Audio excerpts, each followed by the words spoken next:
हाँ जी, 12th class.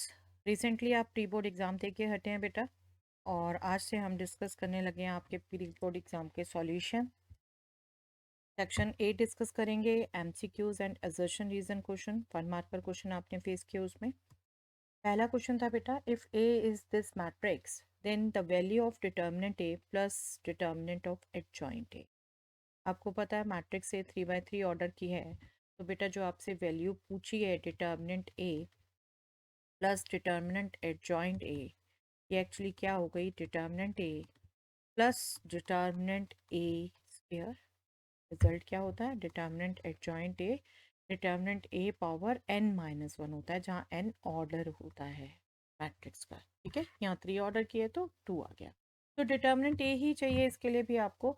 और determinant देखो कैलकुलेट करना कितना सिंपल है, आपको पता है डिटर्मिनेंट किसी भी कॉलम या रो के अलोंग करो। यहाँ फर्स्ट रो में सिर्फ एक एलिमेंट पता है, बाकी दोनों जीरो है, तो फर्स्ट रो के अलोंग सॉल्व करो। तो -1 डिटर्मिनेंट ए आपका, -1 इंटू डिटर्मिनेंट कौन सा, 1 -1 3 -2, राइट, यही आंसर होना था। -1 इंटू -2, मैं खोल के क्यों बता रही हूँ बेटा, यहीं पे कुछ बच्चों ने साइन की गलती कर दी है। ठीक है, कहाँ आपकी गलती हुई वो ढूंढ पाओ आप। Determinant -2 + 3, -1 into 1, okay.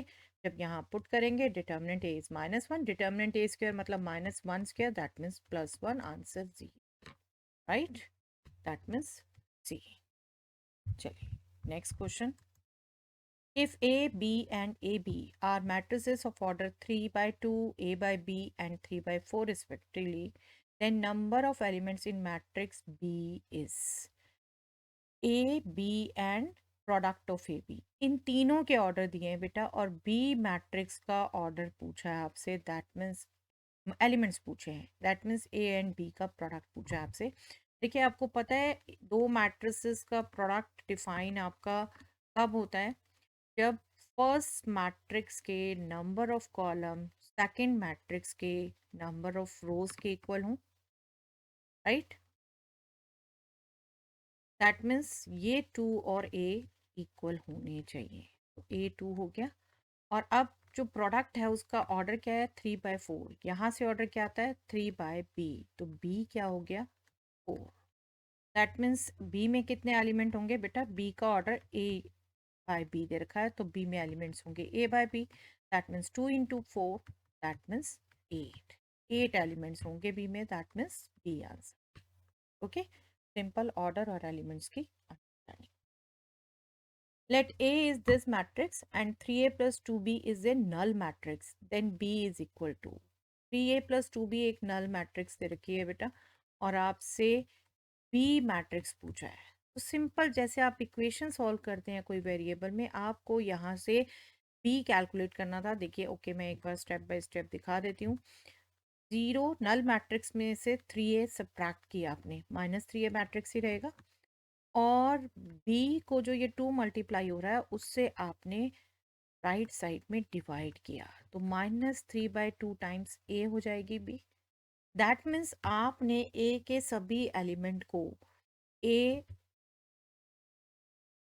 आपकी 2406 है, आपने इसके हर एलिमेंट्स को -3/2 से मल्टीप्लाई करना था। 2 से डिवाइड करते जाइए मेंटली, -3 से मल्टीप्लाई करते जाइए, -3 -6 0, and this will be minus, तो आपकी B matrix -3 -6 0 -9, that means D, D is the answer.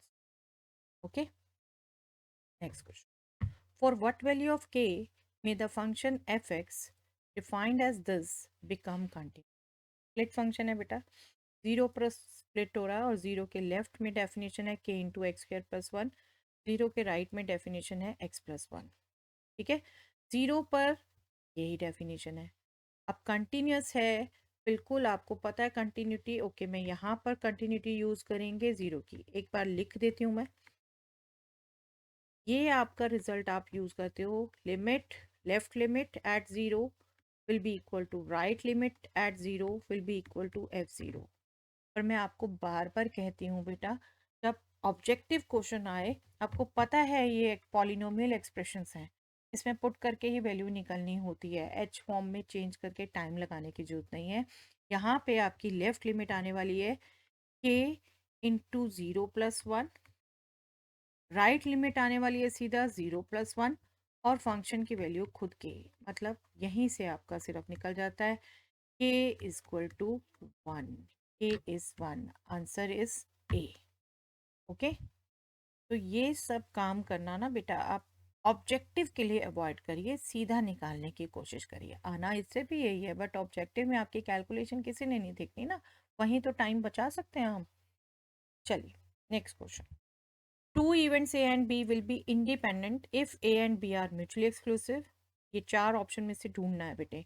आपने पता है इंडिपेंडेंट कब होती हैं, जब एक के होने की प्रोबेबिलिटी दूसरे पर इफेक्ट ना डाले। That means probability A given B will be probability A, and probability B given A will be probability B given A will be probability B itself. ठीक है, लेकिन याद है रिजल्ट बेटे जो हम सबसे ज़्यादा यूज़ करते हैं, probability A intersection B will be probability A into probability B. ठीक है, आपका म्यूचुअली एक्सक्लूसिव बिल्कुल नहीं होता, P A equal to P B बिल्कुल नहीं होता, दोनों का सम 1 बिल्कुल नहीं होता। यहाँ पर बात हो रही है probability not A not B. आपको याद हो रिजल्ट, तो हमने ये रिजल्ट किया हुआ है ए एंड बी इंडिपेंडेंट है, तो नॉट ए नॉट बी भी इंडिपेंडेंट होंगे। That means this probability will be equal to probability not A into probability not B. That means this is 1 minus probability A and this is 1 minus probability B. और ये symbol भी आपको पढ़ते हुए ध्यान होना चाहिए, हमने मल्टीप्लिकेशन थ्योरम से ये यूज करना शुरू किया था। इंटरसेक्शन को मिस करके हम लिख सकते हैं this simply means not A and not. ठीक है, आपका कौन सा रिजल्ट वैलिड होता है, सी। एलिमिनेशन यूज करो, नहीं तो सीधा यूज कर सकते हो, सीधा यूज करो। आने चाहिए बेटा ये रिजल्ट, प्रोबेबिलिटी का चैप्टर तभी कंप्लीट होता है जब ये सब रिजल्ट आते हैं। चलिए next. If y is equal to sec square tan inverse x, then d square y by dx square at x is equal to 1 is equal to which of these value fits for this। अब यहाँ second derivative पूछा है बेटा। अब y आप देख के घबरा जाते हो, sec square of tan inverse x मतलब चेन रूल यूज होगा, फिर दोबारा चेन रूल यूज होगा, सेकंड डेरिवेटिव निकालना है। बट यहीं थोड़ा सा ट्रिग्नोमेट्री यूज करना था बेटे। आपको ध्यान हो result sec square theta is nothing but 1 plus tan square theta. ठीक है, और एक इनवर्स ट्रिग्नोमेट्री का रिजल्ट आपका tangent of tangent inverse X will be X itself. ठीक है, अब y देखो क्या था, y है sec square tan inverse X. First result use करते हो तो ये होता है 1 plus tan square tan inverse X. Right, ये टेन स्क्वायर एक्चुअली क्या है, ten of ten inverse x का होल स्क्वायर है। Ten of ten inverse x ये रिजल्ट यूज करते हो तो एक्स हो गया, तो ये 1 प्लस एक्स स्क्वायर हो गया, सिंपल पॉलिनोमियल में चेंज हो गया। तो अगर आपको रिजल्ट याद हैं ये और आप इसको चेंज कर लेते हो तब देखिए बिल्कुल मुश्किल नहीं लगता आपको। First derivative is 2x, second derivative is 2 itself. Value जो पुट करने को कहा वो भी नीड नहीं है, कांस्टेंट ही आ गया, C is the. Okay, the derivative of x power 2x with respect to x power x is, yes, I think बेटा आपको ध्यान है, डेरिवेटिव ऑफ, अगर सपोज मैं फाइंड आउट कर रही हूँ x का विद रिस्पेक्ट टू x 1 होता है, डेरिवेटिव मैं फाइंड आउट कर रही हूँ के एक्स का with respect to x k होता है। ठीक है, और आप देखो इस फॉर्मूलाज को आप आगे और बढ़ाते हो, एक्स स्क्वायर का derivative 2x with respect to x, लेकिन सेम फॉर्मूले आपके फिट होते हैं अगर आपके पास कोई और एक्सप्रेशन भी आ जाए। सपोज मैं x पावर 2 का with respect to x power 2 चाहती हूँ तो 1 ही होगा। मैं suppose k into sine x का derivative with respect to sine x ही चाह रही हूँ तो वो k ही होगा, यही फॉर्मूला फिट होगा जो फर्स्ट आपने लगाया। और इसी तरीके से अगर मैं सपोज e पावर x का derivative with respect to e power x, suppose whole square का derivative with respect to e power x ले रही हूँ, तो वो 2 टाइम्स ई पावर एक्स ही होगा। ठीक है, इसी ढंग से जो अभी आपसे पूछा था वो पूछा था एक्स पावर 2x का with respect to X power X, with respect to X power X पूछा है, और आप जिसका पूछा है उसको भी with respect to X power X express कर सकते हो। X power 2x means X power X whole square, तो यही रिजल्ट यूज होता है बेटा। Derivative of X power X whole square with respect to X power X is nothing but 2 into x power x, right. That means C is the answer, C is the answer है। ये use करना सीखिए बेटा। Result आपके standard जो आपने result याद कर रखे हैं वो सभी फिट बैठते हैं जब आपने जो x में फंक्शन है विद रिस्पेक्ट टू x निकाला, सिमिलर आप चेंज कर लें। यहाँ पर x की जगह x पावर x था, सिमिलर ये रिजल्ट हमने यूज किया। ओके, चलिए next question. If 3 power x plus 3 power y is equal to 3 power x plus y, then dy by dx is not equal to, देखिए ये not miss कर देते हैं बच्चे, तो स्पेशली पेपर में नॉट कैपिटल और अंडरलाइन भी कर दिया कि नॉट इक्वल टू पूछा है, यू शुड बी अलर्ट। ठीक है, अब देखो आपको रिजल्ट ध्यान हो तो derivative of, late me just right here क्योंकि यहाँ पर मुझे आपको थोड़ा सा ज़्यादा एक्सप्लेन करना पड़ेगा। a power x into log a होता है। ठीक है, अब मैं इसका जब सिंपल डेरिवेटिव करूं 3 पावर x log 3 डिफ्रेंशिएट करूं लाइक जो हम इम्प्लिसिट फंक्शन के लिए करते हैं, राइट। 3 पावर y का करूंगी तो 3 power 5 log 3 into D Y by D X, chain rule भी तो यूज होगा ना, मैं विद रिस्पेक्ट टू x कर रही हूँ, equal to 3 power x plus Y का क्या होगा 3 power x plus Y into X plus Y का डेरिवेटिव 1 + dy/dx, और log 3 भी मल्टीप्लाई होगा, यहाँ पे भी है तो सब में ही बेस 3 पर। ठीक है, log 3 थ्रू आउट कॉमन लेके कैंसिल हो जाएगा। मैं इसको एक स्टेप मिस करके यहाँ पर सीधा लिखूँ 3 power x plus 3 power y dy/dx equal to 3 power x plus Y 1 + dy/dx, और मैं एक्सपेक्ट कर रही हूँ बेटा आप सच सब ने सोच समझ के यही पहला स्टेप लिखा होगा। अब यहाँ पर आप बेटा just D Y by D X की टर्म्स आप साथ में लाएंगे, D Y by D X into 3 power Y minus 3 power X plus Y, मैं ये राइट की भी टर्म यहाँ ला रही हूँ। यू ऑलरेडी नो बेटा जब एमसीक्यू कर रहे हैं तो हमने स्टेप्स मिस करने ही हैं, मैं उतने लेकिन सिर्फ स्किप कर रही हूँ कि आप समझ सको, ये क्वेश्चन सब्जेक्टिव के लिए भी अच्छा क्वेश्चन। ठीक है, तो आपका d Y by D x first expression आ गया 3 power x plus y minus 3 power x divided by 3 power y minus 3 power x। Got it, तो ये तो नहीं है सिमिलर। अब इसको जब चेंज करोगे देखो जो एक्सप्रेशन था ना बहुत अच्छा था, 3 power x plus Y 3 power x plus 3 power y है, इसी को पुट करके आप चेंज ऑब्जर्व कर सकते हो बेटा। 3 पावर x प्लस वाई में 3 power x plus 3 power y put किया आपने, divided by 3 power y as such minus 3 power x minus 3 power y, ये 3 पावर x प्लस y को 3 power x plus 3 power y लिखेंगे और बाहर minus है। ठीक है, ये क्या आ गया आपका 3 पावर y न्यूमैरेटर, ये क्या आ गया आपका 3 power x denominator rather minus power x, तो ये हो गया minus 3 power y minus x। ठीक है, आप देखो 3 power y minus x positive में है नेगेटिव में नहीं है, तो यही बन जाता है जो आपका आंसर। ठीक है, इतने से ही आ गया, but let me just tell you बाकी कैसे आए, क्योंकि सब्जेक्टिव में है कभी आपको करना हो, कुछ बच्चे कंफ्यूज हो सकते हैं ये कैसे आए। तो देखो यहाँ करने के लिए देखो क्या है बेटा 1 - 3x 1 - 3y, दैट मीन्स इनमें से कुछ तो मेंटेन किया हुआ आपको।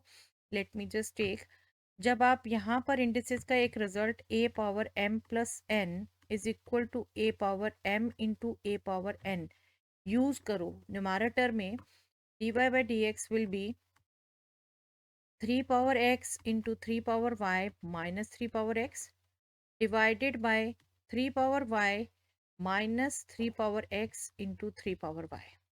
ठीक है, यहाँ पर 3 पावर x कॉमन ले लो तो 3 पावर y माइनस 1, और यहाँ पर 3 पावर y कॉमन ले लो तो 1 माइनस 3 पावर x। तो आप कहोगे ये तो 1 माइनस 3 पावर x और 3 पावर y माइनस 1 दोनों आ रहा है। एक्चुअली क्या है, आपके जो ये आंसर निकाले हुए हैं, let me just tell you, मैं सिर्फ बताना चाहती थी ये एक्सप्रेशन आता है। अगर आप ऊपर न्यूमैरेटर में तो जो गिवन रिजल्ट है वो यूज कर लो, और डेनोमिनेटर में आप डेनोमिनेटर में ये इंडिसेस वाला रिजल्ट यूज कर लो। आप जस्ट चेक करो, 3 power x cut, 3 power y numerator में और 3 पावर y डेनोमिनेटर से कॉमन, 1/1 माइनस 3 पावर x आ गया। बहुत अच्छा क्वेश्चन है बेटा, बहुत घूम जाओगे आप। एक बार तो ये कहा जा रहा है जबकि इंडिसेस के रिजल्ट से ये भी है ना, जिसको आप यहाँ पर नॉर्मली देखोगे तो इसको गलत कह दोगे, ठीक है। तो लेकिन जो गिवन है वो तो उसको ट्रू ही मान के चलोगे ना। ओके, अब ये आपका देखो, ये सी वाला आ गया, दैट मीन्स ये भी आंसर में नहीं था। आंसर तो इनफैक्ट हम निकाल ही चुके हैं, बट मैं आपको बताना चाहती हूँ बाकी कैसे आए, कंफ्यूज ना हो आप। अब यहाँ पर हमने क्या किया था, इस वाले पार्ट में हमने न्यूमैरेटर में इस 3 पावर x प्लस वाई की जगह गिवन रिजल्ट और डेनोमिनेटर में इंडिसेस का रिजल्ट किया था। अब उल्टा कर लें बेटा, हम न्यूमैरेटर में हम इंडिसेस का रिजल्ट यूज करें और डेनोमिनेटर में यूज करें गिवन रिजल्ट। देखो ये कट गया और ये क्या हुआ, 3 power x common, 3 power y minus 1 divided by minus 3 power x। अब 3 पावर x कट गया, माइनस 1 से डिवाइड करोगे तो ये 1 माइनस 3 पावर y। ओके, तो ये भी आपका पार्ट नहीं था आंसर का। आंसर डी हम ऑलरेडी निकाल चुके हैं। लेकिन आप देखिए जरा, एक सिमिलर क्वेश्चन आप इसके आंसर कितनी फॉर्म में एक्सप्रेस कर सकते थे। एक ये है ना, एक ये आंसर हो सकता था, एक ये आंसर हो सकता था, एक ये आंसर। लेकिन आपकी जब कैलकुलेशन पर कमांड और आपको समझ आ रहा हो एग्जैक्टली सिमिलर रिजल्ट, इंडिसेस का भी आपने यूज करना है, गिवन भी आपका ऐसा है, बस आप थोड़ा सा देखते भालते अच्छे से तो। ओके, चलिए, वैसे तो जब हम इस वे में चलेंगे तो बिल्कुल ये पहले ही आपको पता चल जाएगा, यस ये वाला है जो नॉट। ओके, चलिए नेक्स्ट देखते हैं बेटा। The function F X is equal to X by 5 plus 5 by X has a local minima at x is equal to what.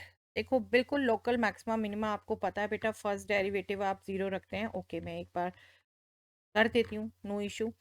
First derivative आपने जीरो रखा, 1/5 माइनस 5/x², और आपने यहाँ से x² निकाला 25 और x निकाला +-5। ठीक है, अब फर्स्ट डेरिवेटिव निकालोगे, फर्स्ट डेरिवेटिव इस इसका ज़ीरो और इसका हो गया +10/x³। ठीक है, लोकल मिनिमा के लिए क्या होता है, जो साइन होता है फंक्शन का वो पॉजिटिव, राइट। 5 रखोगे तो ये पॉजिटिव आएगा, -5 रखोगे तो नेगेटिव आएगा। पॉजिटिव आया that means 5 is the point जहां पर लोकल मिनिमा होगा। आपका सी आंसर आ गया दिस। ठीक है, okay, next question. The value of integral of x into modulus x from -2 to 2 with respect to x is। देखिए जहां पर भी डेफिनेट इंटीग्रल की बात आती है एमसीक्यू में, तो सबसे पहले कोई ना कोई प्रॉपर्टी सोचा करो बेटा क्या फिट होती है। आपको याद रहो result, -a/a F x D x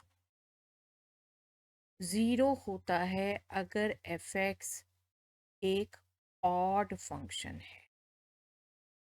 ठीक है, और यही वैल्यू 2 टाइम्स 0 to a होती है अगर एफ एक्स इवन फंक्शन है। और यहाँ आपको क्लियर कर दिख रहा है बेटा, x मॉडुलस x, ये अगर एफ एक्स है तो ऑड इवन कैसे देखते हो, -x अगर आपने रखा तो ये -x into modulus of -x ultimately -x into modulus x ही आएगा, दैट मीन्स -f(x) हो जाएगा। तो ये ऑड फंक्शन है। ऑड फंक्शन है तो सीधा फटाफट आप कह पाए ये जीरो वैल्यू। ओके, तो डेफिनेट में एमसीक्यू में सबसे पहले सोचा करो कोई प्रॉपर्टी तो नहीं फिट हो रही। ए आंसर है। The rate of change of surface area of a sphere with respect to its radius r when r is 2 centimeter is। surface area of a sphere क्या होता है बेटा? 4 पाई are square.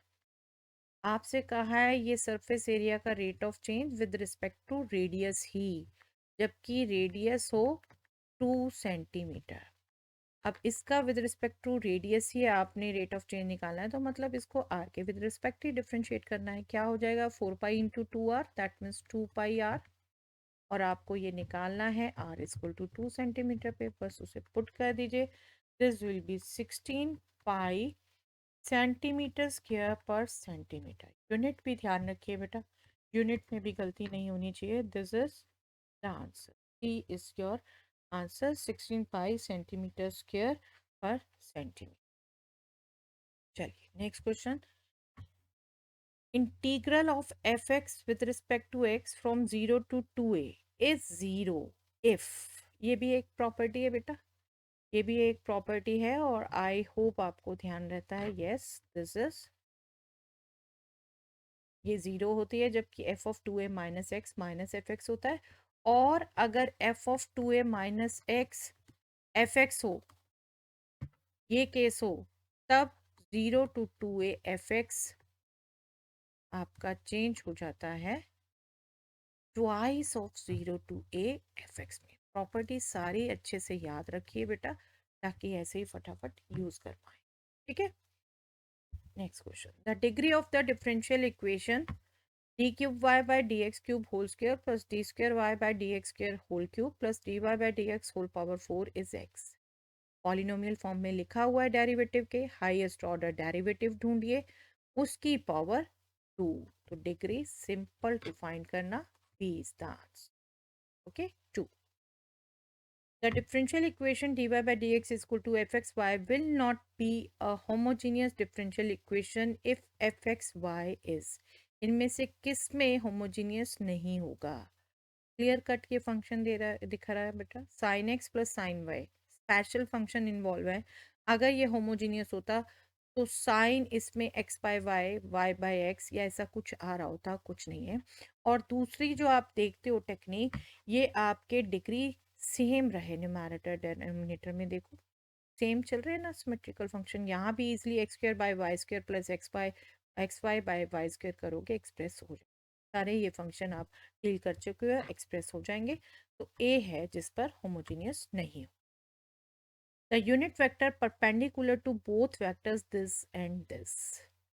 Unit vector perpendicular to given vectors, ये याद रखा करो बेटा। ए और बी अगर दो वेक्टर्स हैं, इनके परपेंडिकुलर यूनिट वेक्टर आपने निकालना है, तो वो आपका a cross b divided by magnitude of a cross b होता है। लेकिन जैसे ए और बी इस प्लेन पर हैं, सपोज इसके परपेंडिकुलर ये अपवर्ड एक आएगा ए क्रॉस बी, अगर तो डाउनवर्ड नेगेटिव ए क्रॉस बी भी आएगा। तो जब यूनिट वेक्टर निकालें तो प्लस माइनस दिस होगा।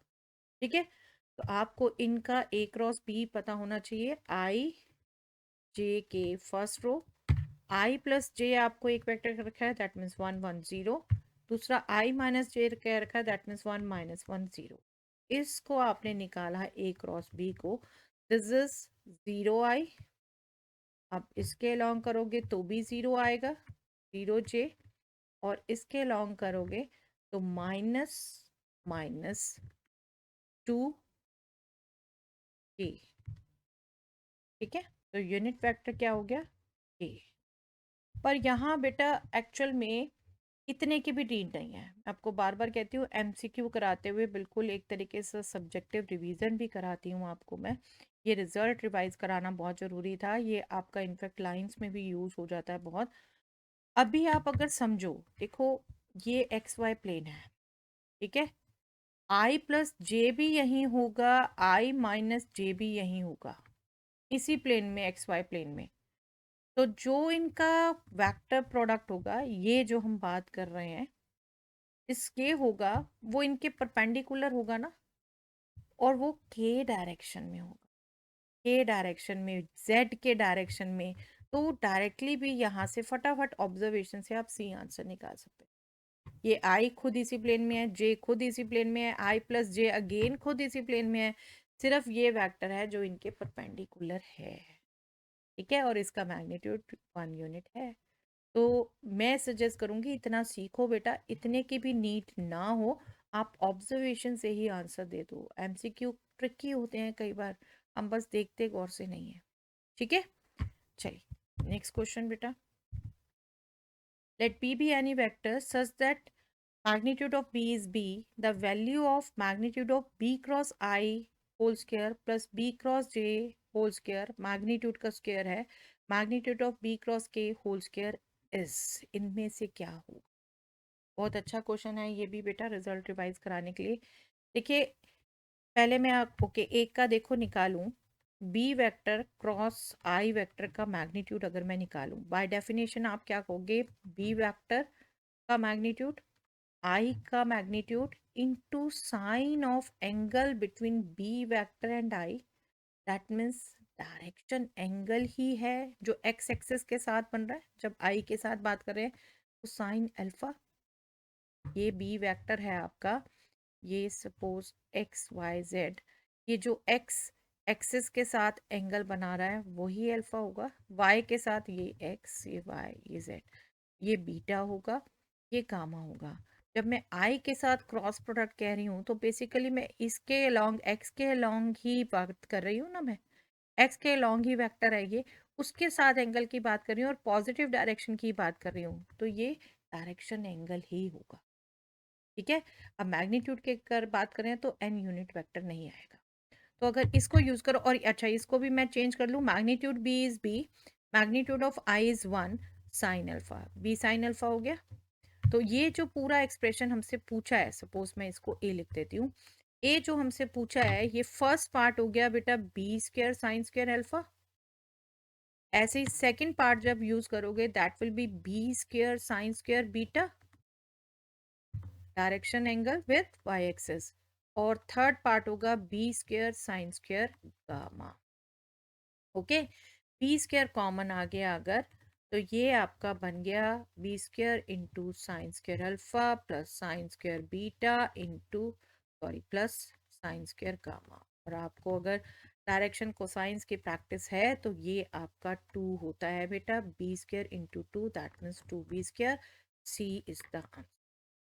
आपको नहीं भी याद तो एक बार मैं रिकॉल करा देती हूँ, that is also a good question और सब्जेक्टिव में भी आ जाता है बेटा।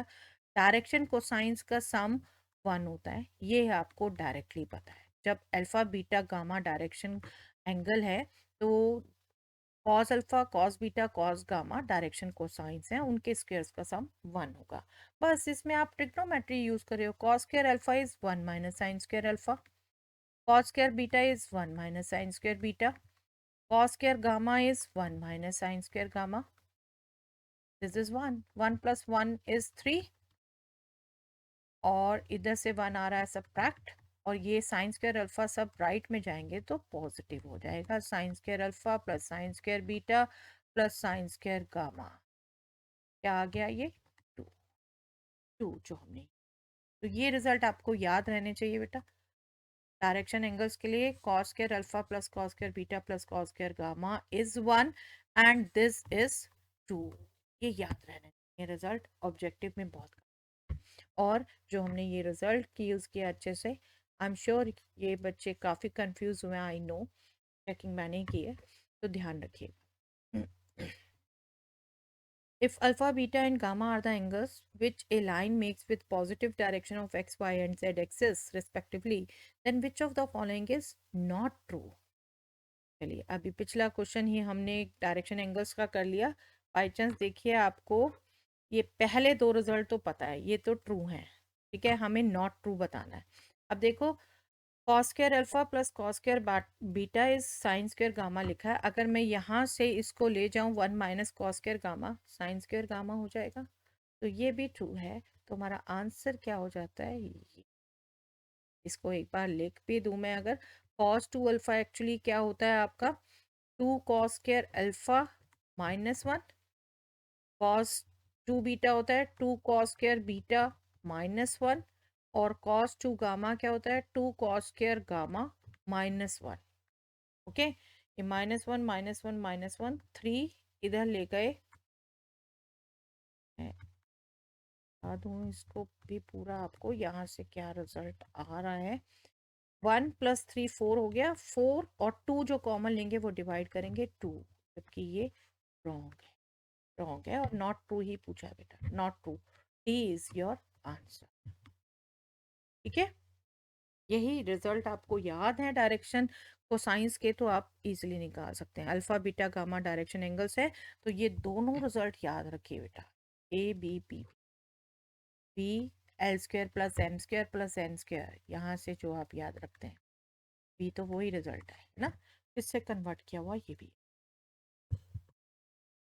Integral of E power X into X cube plus 4x square plus 2x with respect to x is equal to, I am sure बेटा ई पावर एक्स के साथ expression आया है तो आप क्विकली वही रिजल्ट सोचते हैं जो आपको बार बार कहती हूँ मैं कि ई पावर एक्स के साथ ये जो रिजल्ट है, जब भी ई पावर एक्स में आए क्वेश्चन, सबसे पहले इस रिजल्ट को सोचो। अगर ऐसा दिया हुआ है कि function plus derivative of function multiply हो रहा है ई एक्स से, तो ये आपका सीधा आंसर होगा ई एक्स इंटू फंक्शन प्लस सी। ये रिजल्ट आपका यूज होता है।